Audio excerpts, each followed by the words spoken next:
So ayan guys, ang daming nagtatanong kung ano ibig sabihin ng see insight.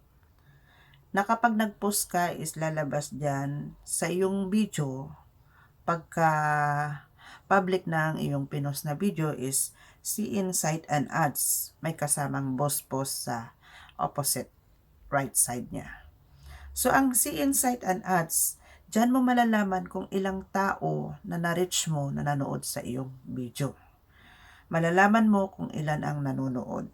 Dahil hindi pa tayo sikat, kaya maliit lang ang ating views.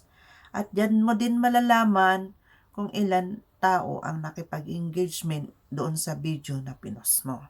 Yan po ang ibig sabihin ng see insight. So, katanungan na isa, yung post. Pwede mo ring ipa-post ang iyong video dito mismo kay Facebook. Maliban na lang kung may pambayad ka, pero hindi naman ito necessary na dapat gawin. Kailangan mong magtiyaga at gumawa ng content na maging consistent para magustuhan ng iyong mga followers at viewers dito kay Facebook. At sa mga katanungan din na doon sa see insight and ads, ibig sabihin, porque may ads ka na sa iyong video. Hindi po. Yan po ay naglalaan ng maraming tao na nanonood sa iyo or nahihikayat ni Facebook. Kaya nasabing see insight and ads.